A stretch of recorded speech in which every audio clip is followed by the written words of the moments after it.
Right, so we are going. So how are you doing tonight? What brings you to Omegle?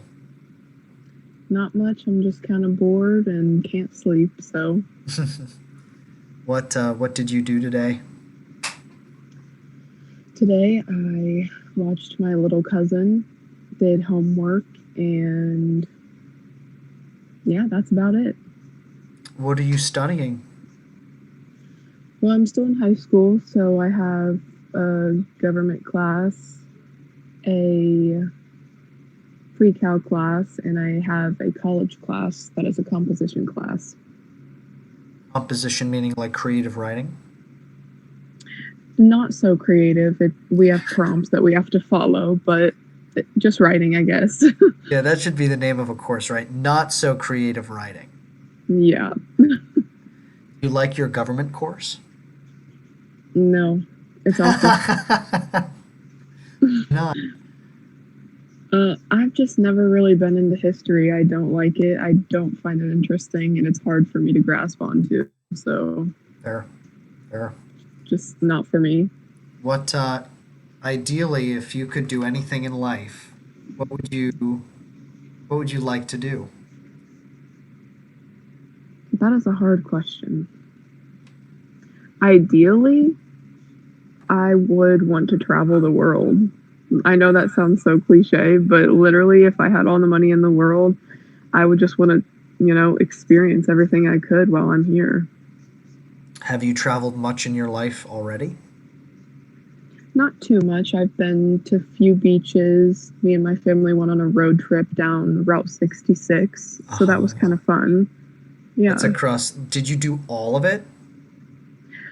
Not all of it. We only had 2 weeks to do it and get all the way back from California. So we did as much as we could in 2 weeks, if So what that was shows that? you anything. Isn't like the that section of Route 66 like in Arizona or Nevada just like completely desolate? Oh yes, there's a lot of driving, a ton of driving. What was that like? What was that road trip like? Well, we took that road trip right after my dad passed away. Oh, I'm sorry. Yeah, so it was a time for me and my family to come together, heal, and just be together. And there were some rocky moments, but it was just good to get away from the house and just get out of town and get our minds off of it and to be together. So, How big is your family? well, without my dad here, it's just my mom, and then I have a brother and a sister. Okay. And Yeah, are they older or younger than you? they're older. My brother is 18 and my sister is 22. Okay, so you are the baby. I am the youngest, yes. Yeah. The people who are the babies do not like to be called the babies usually. I mean, because Yeah. you're not a baby. Um, yeah. No, I get it. Yeah, yeah, I know. My oh, interesting. So what was that experience like with your dad? If you feel comfortable talking about that, what happened? Yeah, no. So basically, it all started when I'm trying to think what year, probably like early 2016, maybe mid 2016. He was having trouble swallowing his food. So he had a biopsy done and he had esophageal cancer. Did he smoke?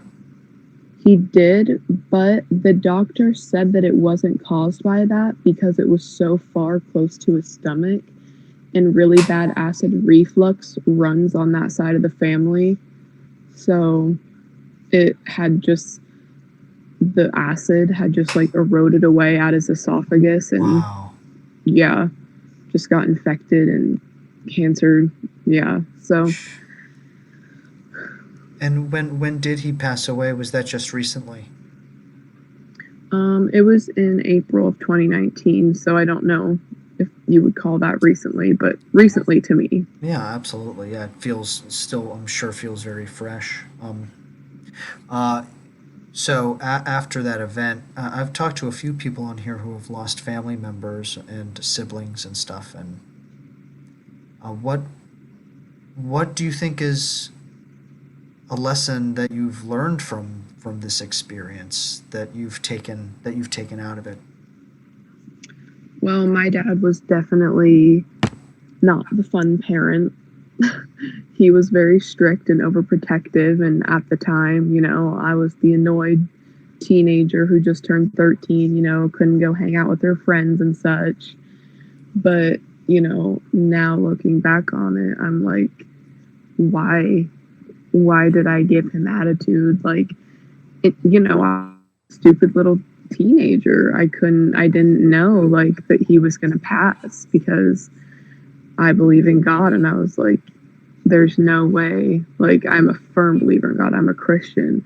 Like, there's no way that God is going to take this man, my father, out of this world, who loves him, praises him, shares his word, you know, is not like some psycho killer that he could have taken the world, but he took my dad.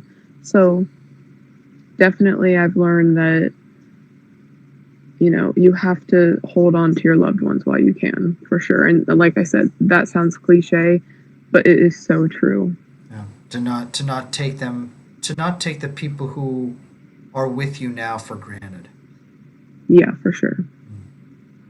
How has how has your relationship with God developed from that experience? And were you a pretty strong Christian before? And what's your relationship like with God? Well, I grew up in a Christian household, obviously, went to church every Sunday, was active in youth group, that kind of stuff. And as my dad got sicker and he needed more care, and we knew that his time was coming, we stopped going to church so we could be with him and watch church on TV. And, um, he passed, and we haven't been to church since because it was, we're upset, we're angry, and then the COVID stuff came, and that's obviously in the way. But I mean, personally, my relationship with God, I'm still very upset. So, and that's going to be a lot for me to work through, but I plan on working through it. Just takes Mm, time. absolutely. Yeah. What do you think? A lot of people out there have preconceived notions about um, a very devout Christians and everything. And um, for you, what do you have to say to people who may who think about Christians as all being radicals or all being yeah? What are your what would you have to say to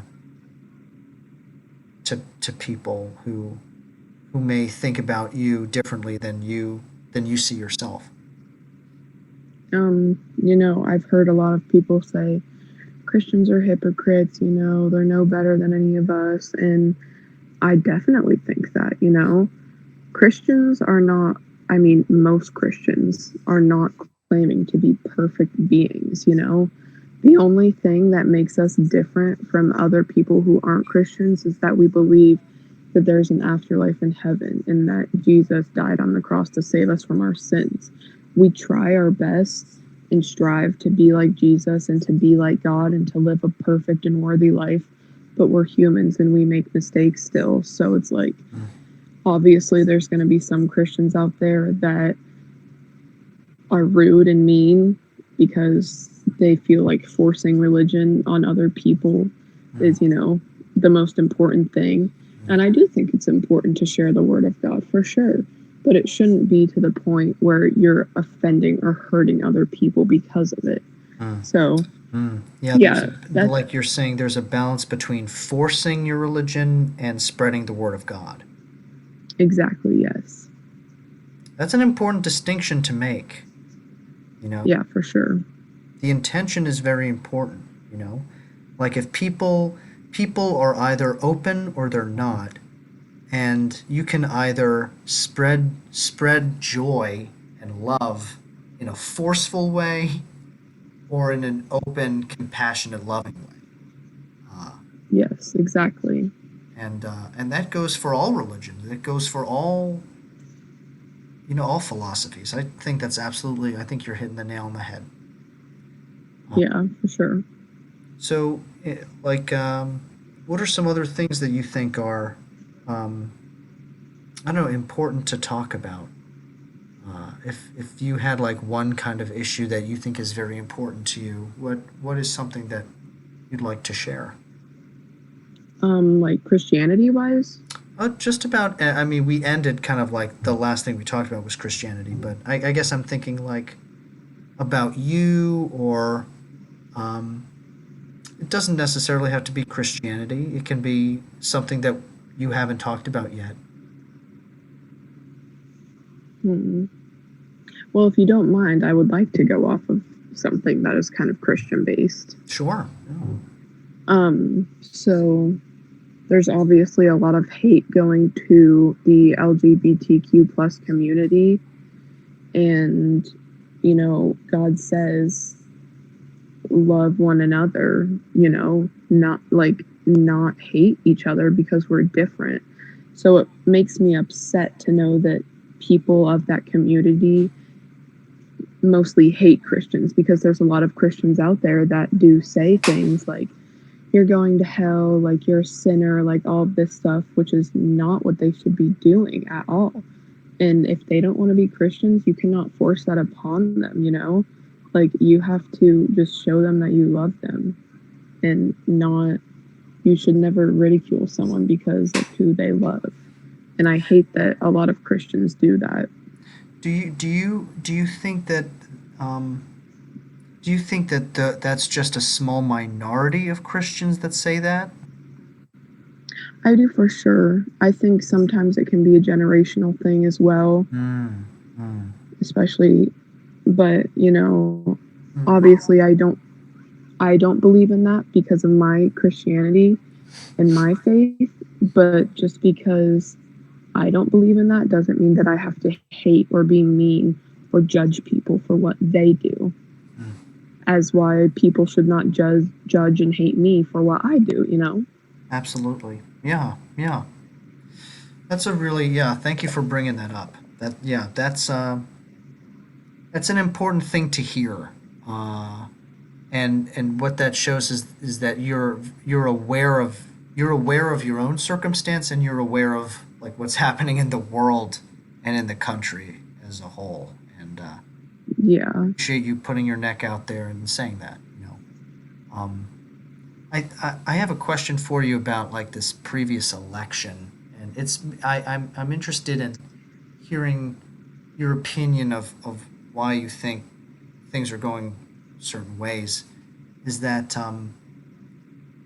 I think that at least I hang out with a very large liberal quote unquote group, um, that looks at someone like President Trump and says, why is it that there's a perception that the Christian evangelical community supports Trump, and he ended up getting 73 million votes.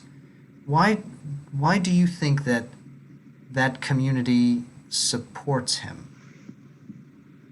Um, I do have to be honest here. I am not much into politics. I'm still Sure, young, so I don't understand it, but I will share with you what I can say and think. sure. Um, well, a main thing would be that Trump is, pro life, which is a big deal. And I know that I'm a Christian, but, under certain circumstances, I think that abortion is okay. And I think instead of abortion, there should be better outreaches to, like birth control, condoms, things that people can easily access to avoid having to do that. So I Mm, feel like that's a big thing because a lot of Christians are very firm on that. mm. For that is a big one. That's really helpful. Um, Yeah, thank you for sharing that. Yeah, I was wondering if you think that is a major part of that choice as well. That he is pro-life, and and he nominated like Supreme Court justices who would possibly confront that issue. Um, Yeah, no, for sure. I think that is definitely a big thing because, in the Bible, it talks about abortion. And like I said, under certain circumstances, if there's a 13-year-old that's raped and she becomes pregnant, she should have to have the option if she wants to have an abortion. She's 13, she's so young. Or, she's 13, she's not ready for this child. Or she's 13 and she's going to have this child that's just going to remind her of this trauma. Certain things like that are just like awful, So it's yeah. like that little girl should not have to carry that around with her the rest of her life. Hmm. Yeah. Yeah. Absolutely. Interesting. Yeah. Thank you for. I feel like one of the reasons I'm doing this channel is to provide a space where people can talk about their ideas and opinions in a place that's non-judgmental, um, and that can provide a kind of dialogue where people from across the aisle and from all different places can just say their opinions, and it can be here for people to listen to and think about. You're Yeah, you're providing a good example of a devout Christian who also is open-minded, and if there were more people like you in the world, it would probably be a way more peaceful place. Um, yeah, sadly, but I feel like there's not a lot of Christians that get it. And I do think a lot of it is generational, honestly, because of you know, not saying my mom has more of the viewpoint as I do, but her generation is definitely, very closed minded. And I feel like it is due to how they grew up and, is what they were raised around. Do you think there's any way to help change that mentality in the older gen? You know, it's really hard because if they're not open minded and they're not, like wanting to change their mind and they're really just like, on their own opinion and they won't get off of their own, you know, their viewpoints.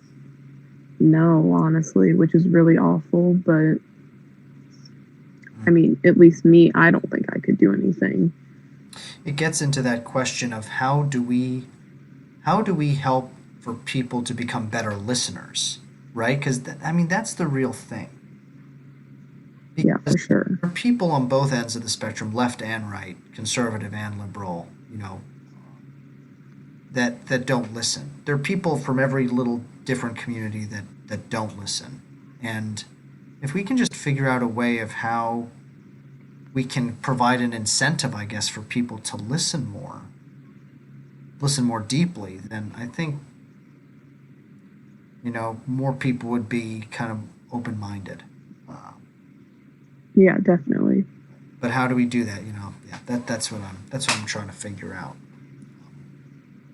Well, I have a bunch of pre-written questions here that I ask people, and we really have time for like one or two. And they're kind of deeper questions. If you could type in two numbers between 1 and 48, I'll give you the correct Okay. question. 7 and 19. Okay.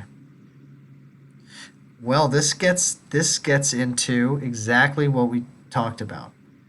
Question number 7. What does it take to be a good listener? Oh, wow. Crazy. Um, okay, my answer would be to be very open minded and, not being so stuck on your own thoughts, just like I said, like you have to be open to hearing other people's ideas and thoughts and have that will to have compromise. So thinking about the people in your life who are kind of stuck in their ways, like putting yourself in their shoes, why do you think that they are that way? Um, I think a main thing is definitely around the people that they live with and how they were raised for sure. and how their parents were raised, you know. It's just a long line of how people are brought up Isn't and it what they've been crazy? through. Yeah. Hmm. Right, number 19. Define what love means to you. Oh, geez. Just a nice um, light question, right before. oh, yeah, for sure. You get this every day on Omegle, right? Oh, yeah. Um, I, the only kind of love that I have felt is towards friends and family. I've never had a significant other that I have loved. So the only kind of love that I know is, you know, someone that you can call home and someone that you trust and that you can rely on and depend on and someone that you know is going to be there for you through thick and thin no matter what, and that, you know, you can call that person home, like they are your best friend, truly. Hmm. A person that you love is a person that is home to you. That's so poetic. That's great. That's really great. Well, thanks so much for stopping and yeah, for talking a little bit. Um, Yeah, no, I had a lot of fun. yeah, it's a blast, right? I just really like sitting and spending time, being present. So for these videos, I put down a name and also a state. For the name, you can choose a code name or your first name or whatever. But for the state, I usually like having the person's state just to know what culture they're from, generally. Okay, well, my first name is Greta, Greta, Okay. and I'm from Ohio. Ohio. You're my second person in a row from Ohio. We got an Ohio uh, streak going here. So, Oh, wow, yeah. pretty cool. Yeah, well, thank you, Greta. And so make sure, if you can, to subscribe to the channel. I'm going to upload the video right now. It'll probably be on in 15 minutes or so. And you Okay, check it cool. out, okay? Yeah. Well, thank you. Yeah, yeah, thanks so much. And maybe I'll be seeing you again on here. Hopefully. All right, see ya. Bye. Bye. Cool. That was nice. Just pleasant.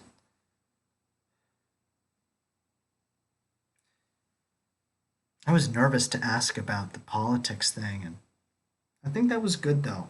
I was a little bolder with my questioning, a little more specific.